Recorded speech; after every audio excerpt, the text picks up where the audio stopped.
नमस्कार दोस्तों, स्वागत है हमारे YouTube चैनल आध्यात्मिक ज्ञान पर। आज हम बात करने वाले हैं प्रेम विवाह को लेकर, जिसे अंग्रेजी में लव मैरिज कहते हैं। आज की युवा पीढ़ी लव मैरिज करने के लिए ज्यादा अग्रसर हो रही है। प्यार इतना बढ़ जाता है कि कई बच्चे अपने मन पसंद के जीवन साथी से विवाह नहीं हो तो आत्महत्या तक बात आ जाती है।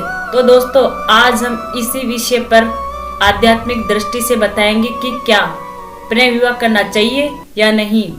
तो आपको कुछ संतों के विचार सुनाएंगे, क्या हमें प्रेम विवाह करना चाहिए या नहीं। जो चरित्रहीन लड़के व लड़की होती हैं, वे चलते समय अजीबो गरीबो एक्टिंग करते हैं। उन लजमारों की दृष्टि में टेढ़ी मेढ़ी चलती है। कभी बनावटी मुस्कुराना, मुड़ मुड़ कर आगे पीछे देखना, चटक मटक कर चलना उन पाप आत्माओं का सुख होता है, जो अंत में प्रेम विवाह का रूप बन जाता है। बाद में उनको पता चलता है कि दोनों के अन्य भी प्रेमी व प्रेमिका थी। फिर उनकी दशा भगवान शिव जी व पार्वती वाली होती है। न घर के रहते हैं और न ही घाट के। विवाह करने का उद्देश्य बस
एक अमीर सेठ की लड़की उन्हीं के एक नौकर के साथ भाग गई।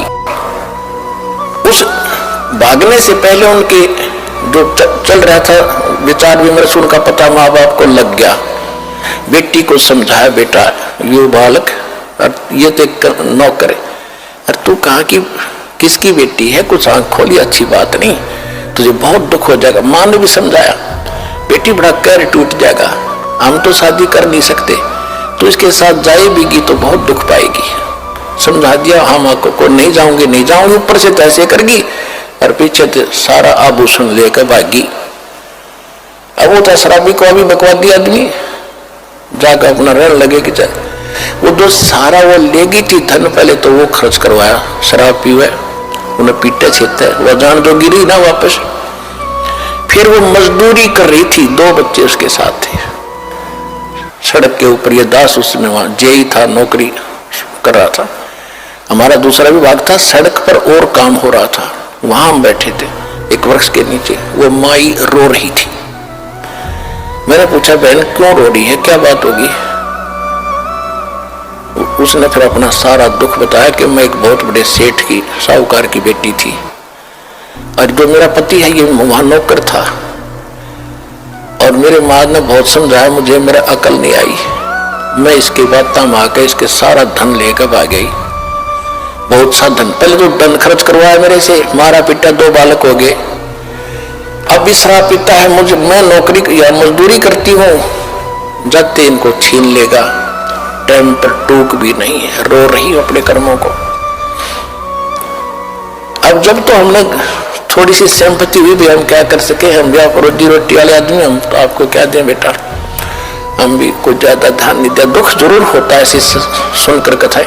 तो अब मालिक का ज्ञान होने के बाद अब पता चला हमारे साथ ऐसा बना, जैसे आज कोई भी लड़का, जैसे हमने देखा एक जाट और जहां दास सर्विस करता था नहर विभाग में, वह चिनाई का काम करता था, राजमिस्त्री कहलाता था, राजमिस्त्री। और गांव में भी उसने राजमिस्त्री कहते थे, जाट होते हुए। तो इसी प्रकार एक ब्राह्मण का लड़का दिल्ली में नाई की दुकान खोल रहा है, बार्बर, तो उसको राजेश बार्बर कहते हैं, जबकि वो पंडित है वर्ण से, लेकिन कर्म से वो बार्बर नाई कहलाता है। तो इसी प्रकार हमारी ये जातियां बनती चलेगी, ग्रुप बन गए। फिर क्योंकि पहले व्यवसाय परंपरागत होते थे और उसी परंपरा में विवाह होना इसलिए कंपलसरी था क्योंकि जैसे जाट की लड़की और कुम्हार का ब्याह, तो जाट का व्यवसाय कुछ और है और कुम्हार का कुछ और, जाते सारे बर्तन फोड़ेगी, और कुम्हार की लड़की कुम्हार के ब्याह